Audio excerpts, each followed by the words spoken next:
Se tem um tema que está incomodando os operadores da micro e mini geração distribuída, é a tal da inversão de fluxo. Em 2024, cresceu demais o número de reclamações de negativas de conexão por parte de distribuidoras em razão desse fenômeno que muita gente que está operando no mercado da micro e mini geração distribuída não sabe o que é. Eu vou explicar para você. Inversão de fluxo, de maneira bem simplificada e objetiva, é quando em determinado trecho de conexão tem mais energia circulando do que gente consumindo. Ou seja, se há mais energia na rede de distribuição do que gente consumindo, essa energia tem que ir para algum lugar. E o que acontece é que ela faz um fluxo inverso, como se estivesse voltando para sua fonte de geração, o que acaba gerando danos na rede elétrica, nos transformadores daquele trecho. Essa é a explicação mais simples possível. A inversão de fluxo ela é um fenômeno elétrico que é estudado há muito tempo.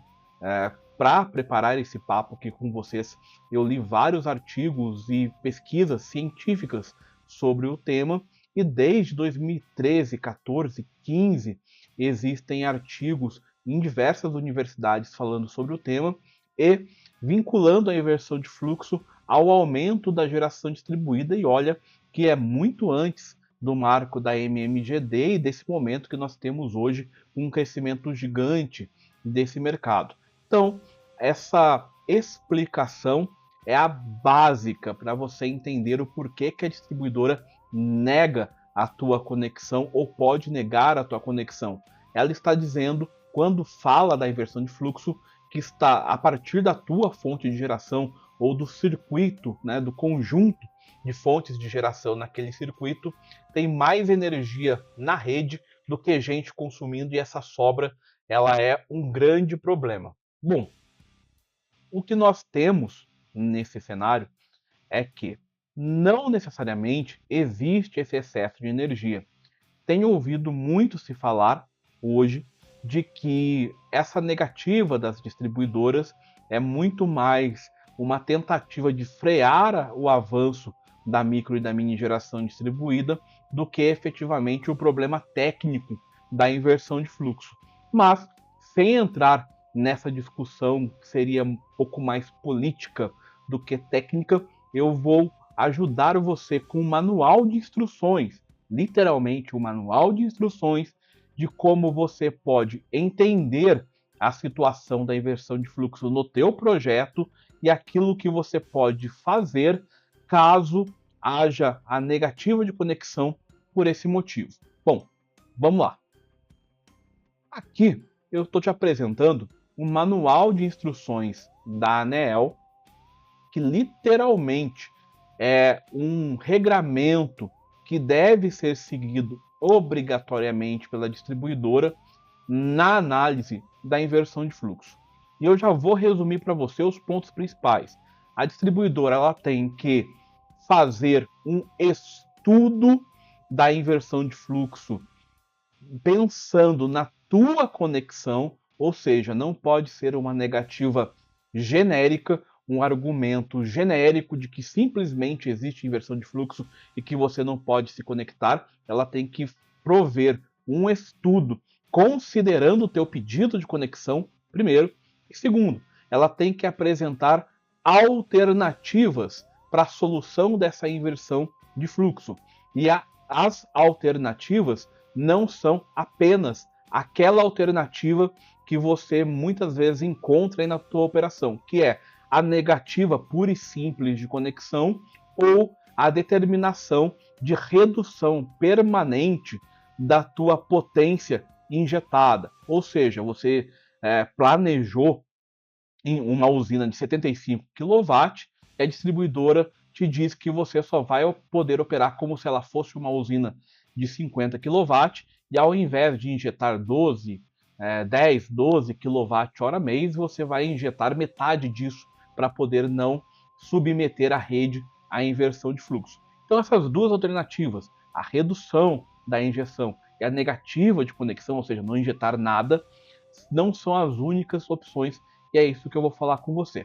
Bom, vou me direcionar aqui rapidamente para esse manual. Esse manual tem abrangência para todos os envolvidos no processo de pedido de conexão, então cabe aquilo que está lá descrito, cabe à distribuidora, cabe a você entender e observar. E vamos já para o primeiro ponto, a realização do estudo.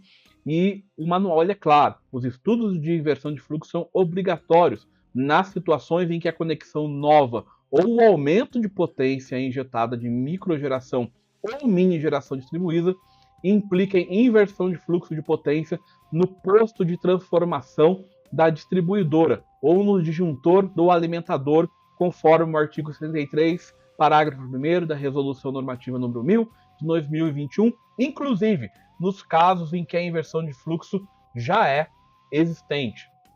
Então, esse manual ele deixa de maneira muito evidente. Em qualquer hipótese em que haja inversão de fluxo, o estudo é obrigatório, inclusive quando a inversão de fluxo já é existente. Ou seja, a tua conexão ela não pode ser negada ao argumento de que simplesmente já tem inversão de fluxo. Tem que ser feito um estudo do teu pedido de conexão, independentemente de já existir a constatação de inversão de fluxo no sistema. Ou seja, o estudo não é dispensado para o caso da inversão existir e só seria realizado caso o teu sistema, a tua geração, seja o causador da inversão de fluxo. Não, o estudo é obrigatório em qualquer hipótese. E a análise da inversão de fluxo só fica afastada nas situações previstas no 73A, né, que foi agora, recentemente, estou gravando em outubro de 2024, há pouco tempo saiu a resolução normativa, se não me engano, a 1098, que trata dessas hipóteses, que é a micro e mini geração distribuída que não injete na rede de distribuição de energia elétrica, a micro geração distribuída que se enquadra nos critérios de gratuidade do artigo 104 e 105 e 106 da resolução 1000 e que a potência de geração distribuída seja compatível com o consumo da unidade consumidora durante o período de geração. A microgeração distribuída que se enquadra na modalidade de alto consumo local com potência instalada de geração igual ou inferior a 7,5 kW. O que significa basicamente? Vamos resumir tudo isso aqui. O estudo fica dispensado quando a unidade consumidora não está injetando na rede. Por quê? Vamos lá, voltar no começo? O que eu disse? A inversão de fluxo é quando tem mais energia ativa na rede do que energia sendo consumida. Está sobrando energia naquele circuito ali da distribuidora. Se a tua unidade consumidora não está injetando na rede, não precisa fazer estudo, né?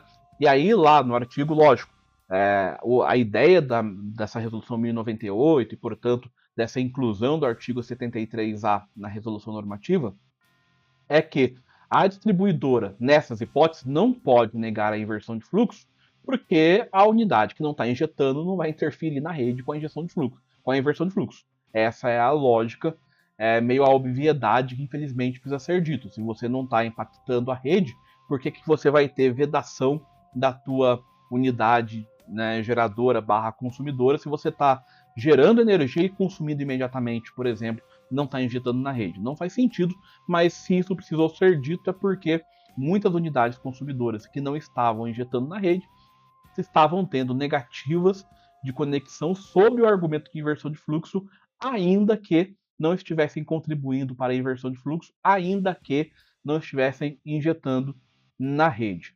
Bom, vamos diretamente para os assuntos que são pontos de debate, pontos para se observar caso não sejam cumpridos.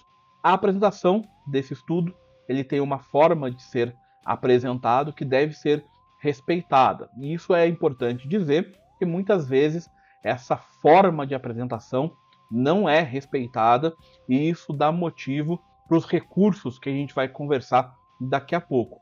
Então ele tem que identificar o consumidor e a unidade. Essa tabelinha de baixo, inclusive, muitas de vocês já conhecem e já viram, né?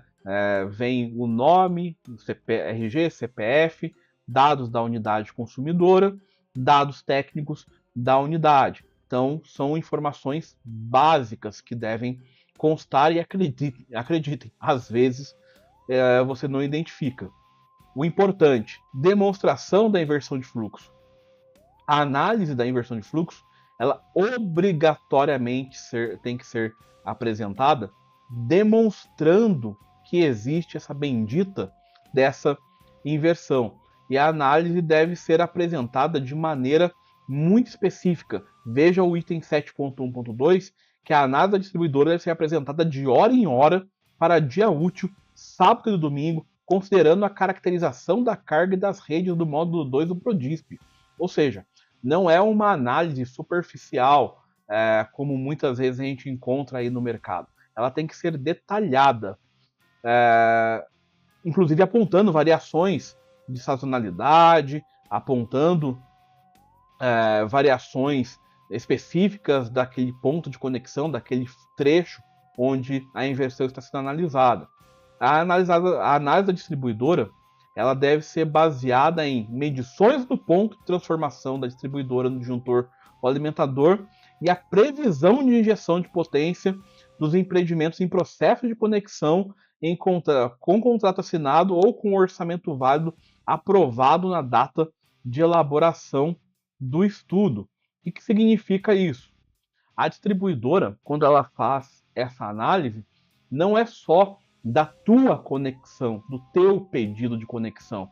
Ela tem que fazer a análise dos pedidos já, considerando os pedidos, ou melhor, as unidades já conectadas e os pedidos de conexão em andamento e os orçamentos de conexão já aprovados, mas que ainda não estão injetando energia. Ou seja, esse estudo ele tem que ser muito completo, inclusive, como você vê aqui, né, dá um exemplo do diagrama unifilar, né?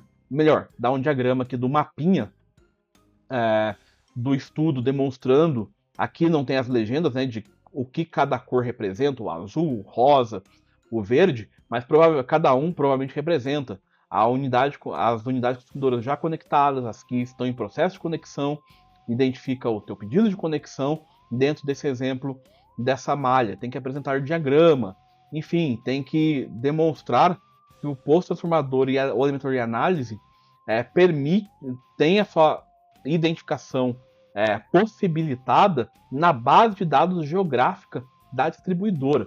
Então veja, quando a gente fala de inversão de fluxo e negativa por inversão de fluxo, infelizmente a gente começou a ver negativas sem fundamento, negativas baseadas na pura e simples alegação de sobrecarga da rede naquela localidade, muitas vezes sem essa demonstração detalhada. E a falta dessa demonstração detalhada te dá motivo para recorrer tanto para a distribuidora, quanto para a ouvidoria, quanto para a ANEEL, como a gente vai dizer à frente. A distribuidora tem que apresentar a quantidade de MMGD e a potência total já conectadas no posto de transformação, tem que apresentar a potência total em processo de conexão e apresentar a quantidade de unidades consumidoras e caracterizar a carga pela potência instalada e ou pelo consumo.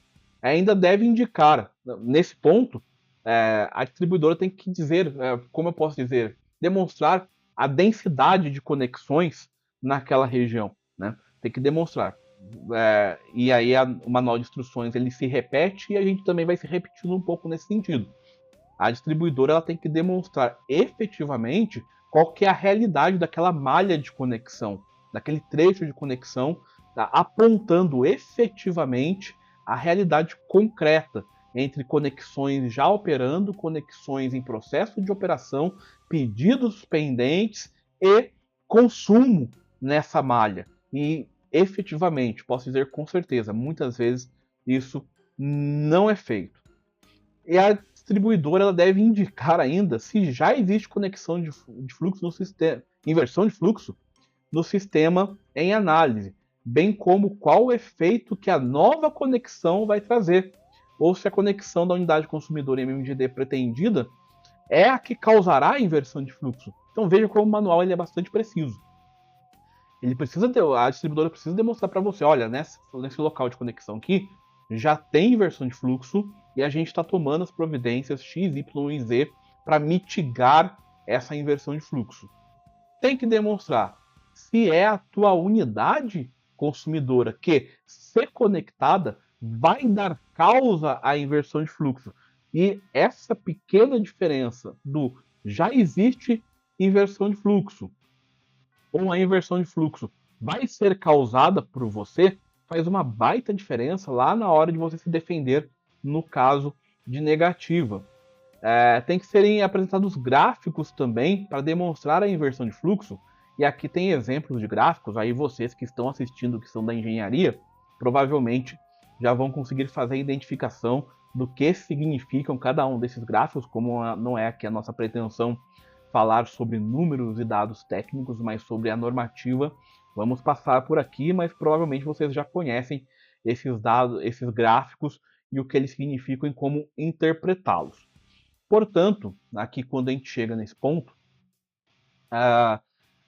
fica bem claro que a inversão de fluxo é um problema, tranquilo, nós já sabemos que é um problema, mas nós também entendemos que a distribuidora ela não pode tratar esse problema de qualquer jeito. Ela precisa dar um tratamento a esse problema. E nesse tratamento, o primeiro passo é fazer um estudo. E esse estudo não pode ser feito como vemos muitas vezes. Um estudo superficial, uma negativa que às vezes chega só num e-mail, dizendo que a conexão foi indeferida. E você sequer consegue ter contato com esse estudo. Esse estudo, ele é obrigatório. Bom, a distribuidora fez o estudo e tem inversão de fluxo.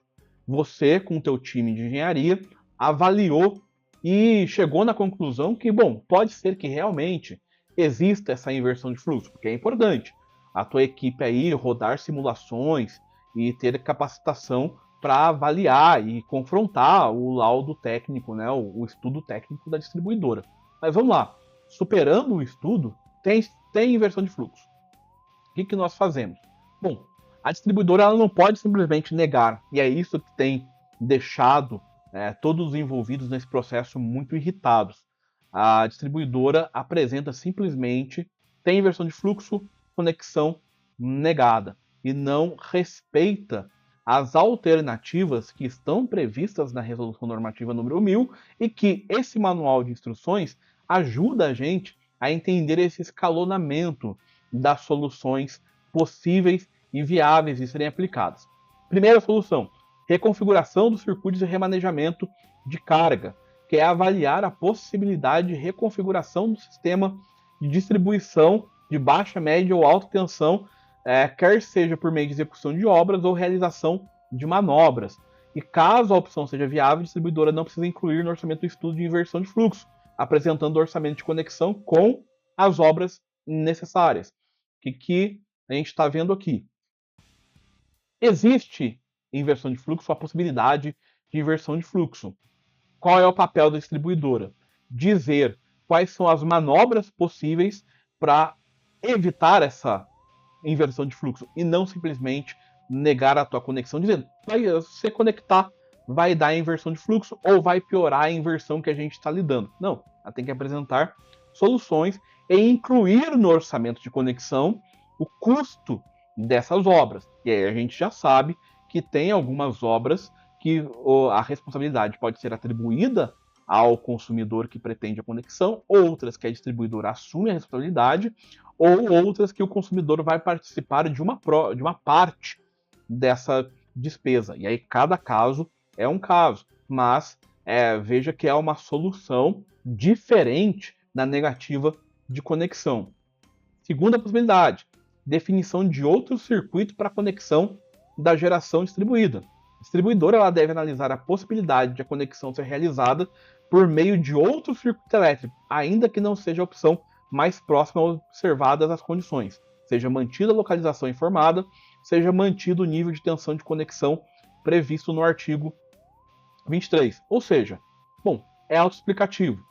A distribuidora disse que tem ou que a tua conexão vai agravar uma situação de inversão de fluxo existente ali na rede, ela tem que te apresentar a possibilidade de conexão em outro ponto para que você possa ter a tua operação, desde que essa conexão não implique mudar o teu empreendimento de local para ficar mais perto, né, do ponto de conexão, de maneira alguma, ou seja, não mexer na tua localização e não mexer no nível de tempo do artigo 23. Artigo 23 é o artigo 23 lá da Resolução 1000 de 2021, que fala dos grupos de consumo e das tensões. Tensões de grupos de consumo. Então vai falar, tensão até 2.3 kV, enfim, vocês já provavelmente entendem com relação a isso, não vou entrar em detalhes.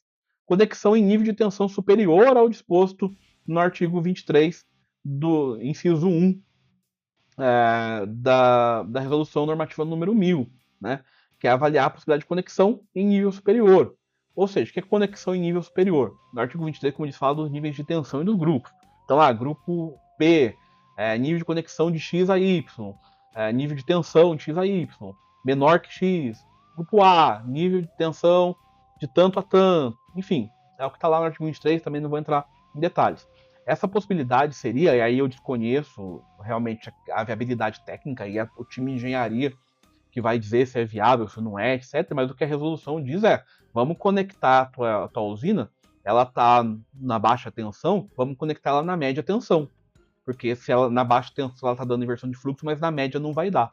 Ou está na média tensão, vamos conectá-la na alta tensão. E aí, lógico, o time de engenharia, né, isso é o que a norma diz, vai avaliar se há viabilidade, quais são os recursos técnicos necessários para que isso seja operacionalizado dentro da operação, né, possa ser realizado. Mas existe essa outra alternativa. A rede de baixo está sobrecarregada, vamos pegar a tua usina que está na baixa tensão e vamos conectar na média que não está sobrecarregada. Essa é uma outra alternativa.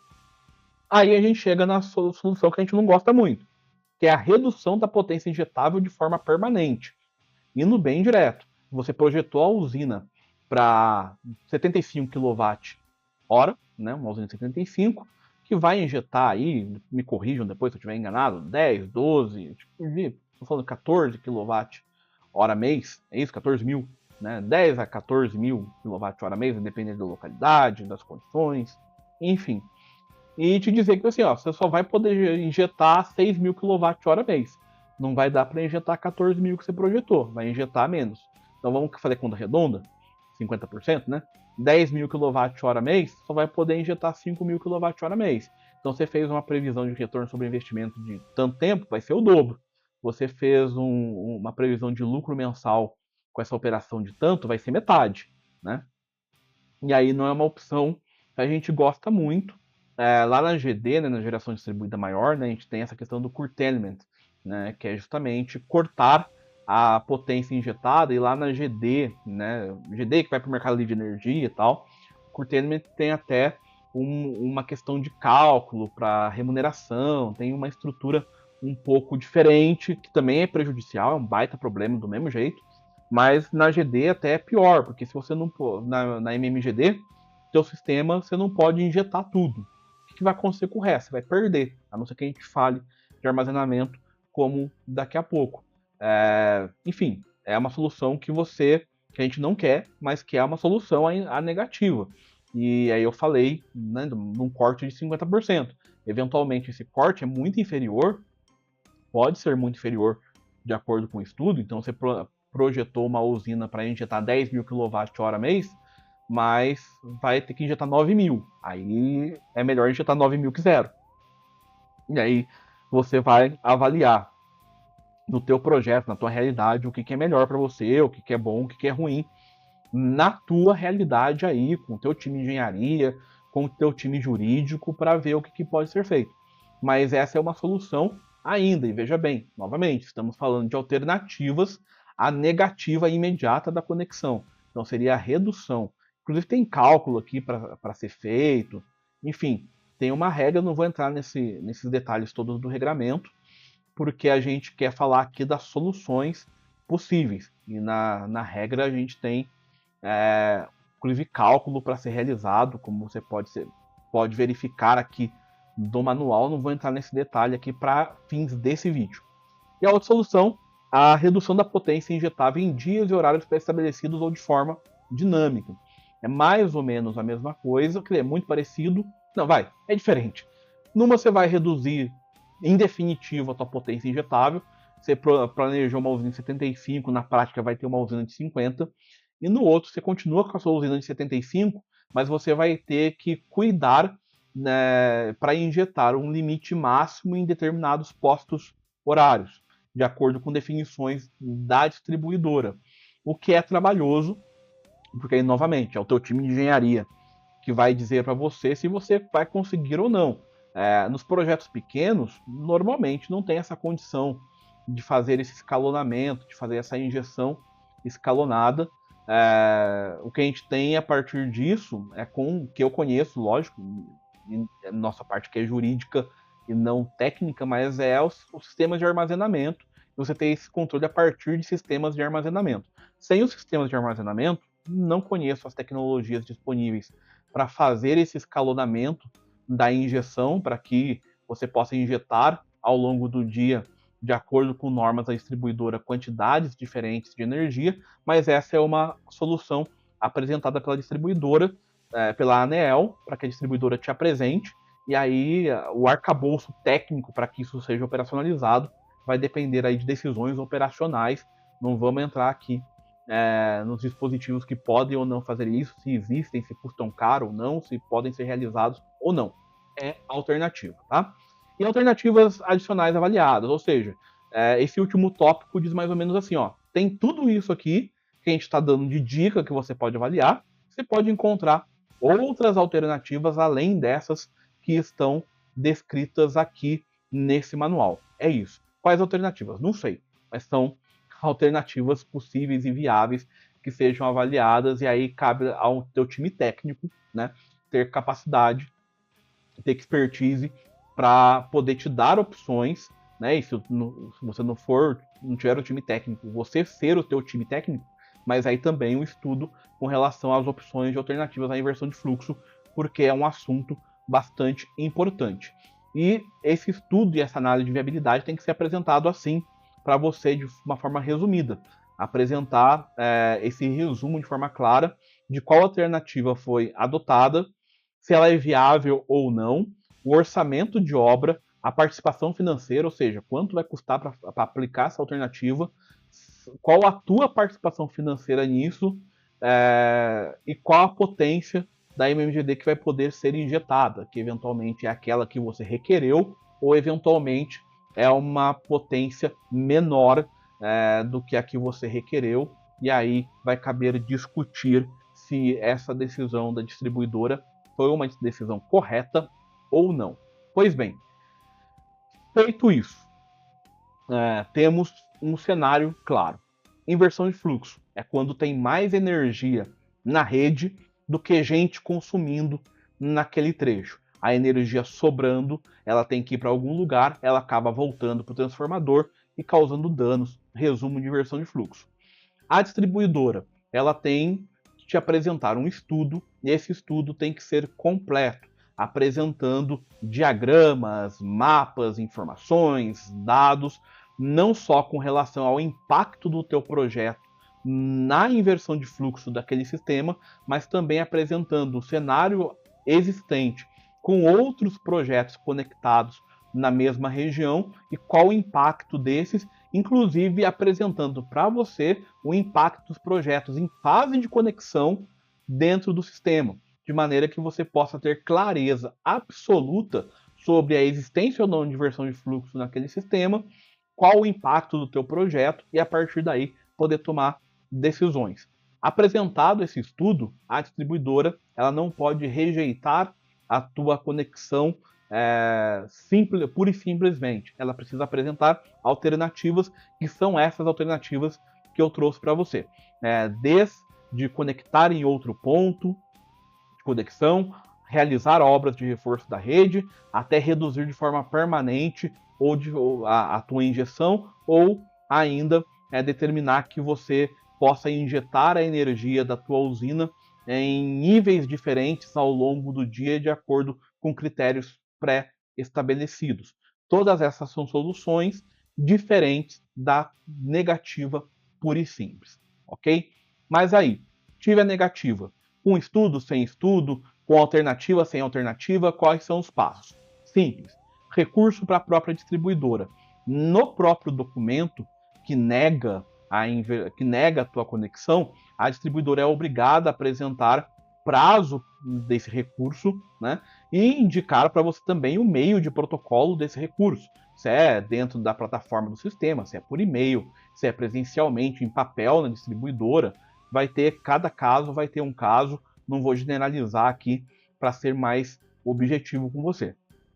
A distribuidora negou, né, nessa reclamação feita. Você vai para a ouvidoria da própria distribuidora. A ouvidoria, assim como acontece em qualquer ouvidoria, ela tem um papel importante porque ela é aquela barreira para que a tua reclamação não chegue no órgão regulador.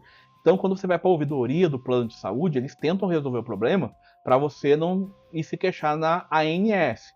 Quando você vai para a ouvidoria da empresa de telefonia, eles tentam resolver o teu problema para você não ir lá para a Anatel. A mesma coisa a distribuidora de energia elétrica, a ouvidoria tenta resolver o problema para você não ir para a ANEEL. Então é um caminho importante, é legal você buscar a ouvidoria ainda antes. A ouvidoria também não resolveu, manteve a decisão da distribuidora, ou até não se posiciona nos prazos estabelecidos para que ela se posicione, aí você vai ter a reclamação para a ANEEL, que a gente chama de carta, né? A carta para a ANEEL. O que é a carta? É a reclamação tua fundamentada no formato que você fizer, né? Normalmente uma petição, né? Com o problema e com a tua queixa e com o pedido feito à ANEEL. Ela chama-se carta e é feito por um processo administrativo eletrônico no site da ANEEL, em que você apresenta essa reclamação, né, para a ANEEL, e nessa reclamação a gente costuma pedir uma medida cautelar para que a conexão seja aprovada pela ANEEL de maneira liminar, né, de maneira rápida, enquanto há discussão sobre o acerto ou desacerto da decisão da distribuidora. Então são esses caminhos. Nada deu certo, você ainda tem o caminho judicial, e para o caminho judicial, teu advogado, tua equipe jurídica, vai avaliar esse manual de instruções aqui que a gente está utilizando, vai estudar, né, e discutir esse manual, vai discutir lá a resolução normativa número 1000, artigo 73A da resolução normativa e todos os princípios e normativos da ANEEL que foram incabíveis para que um juiz avalie se a decisão da distribuidora seguiu a lei ou não e se por quaisquer motivos você tem razão no teu pleito de pedido de conexão.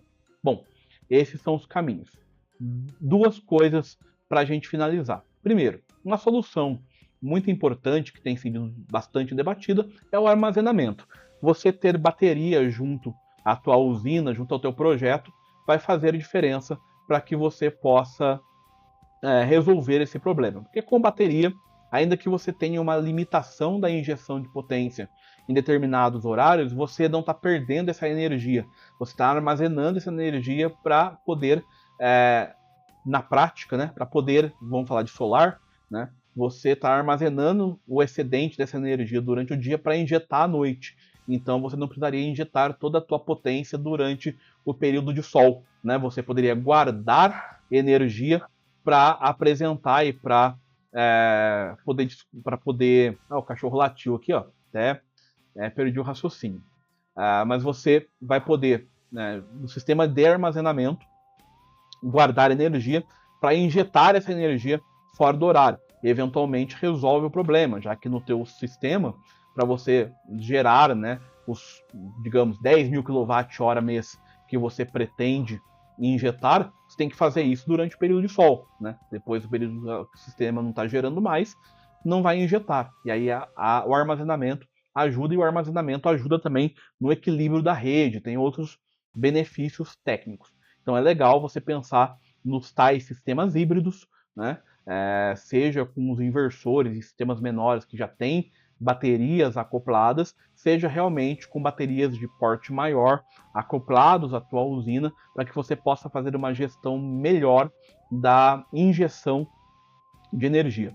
Então essa é a solução técnica mais recomendável nesse momento, inclusive porque eu estou gravando esse vídeo em outubro de 2024 e nesse momento nós ainda não temos uma normativa da ANEEL sobre armazenamento distribuído, que vai ser bem interessante para micro e mini geração distribuída em breve, mas está previsto para primeiro ou segundo semestre de 2025, enfim, para 2025, uma regulação com relação a isso, e o armazenamento distribuído vai fazer muita diferença para quem já estiver nesse mercado, porque vai ser a oportunidade de você não só guardar essa energia para fazer um equilíbrio da rede, um equilíbrio da tua geração e fugir da inversão de fluxo, mas também no futuro para que você possa comercializar essa energia em outros momentos à medida que o mercado livre de energia vá abrindo e a micro e mini geração distribuída no sistema de compartilhamento vá perdendo um pouco de força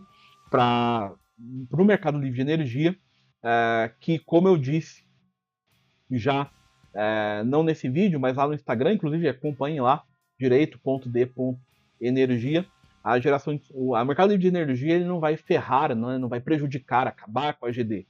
O gerador da GD, da micro e mini geração distribuída, né, da MMGD, ele vai poder se habilitar como gerador no mercado livre de energia e aí poder comercializar a energia para o grupo B sem precisar de associação, consórcio ou cooperativa como intermediário. E nesse momento, ter o armazenamento para que você possa guardar o seu excedente de energia para despachá-lo nos momentos em que o quilowatt-hora seja mais caro e, portanto, você ganhar mais, vai ser uma oportunidade bem legal. E, por último, a última discussão é que parece engraçado e controverso que no momento em que a gente está em bandeira vermelha, ou nessa data que eu estou guardando, saiu a notícia que a gente vai voltar para a bandeira amarela porque choveu, mas enfim, que a gente está num momento de escassez hídrica por falta de chuvas e a energia ficando mais cara porque o governo quer desincentivar o consumo muito alto, incentivar a economia, portanto, com a energia mais cara,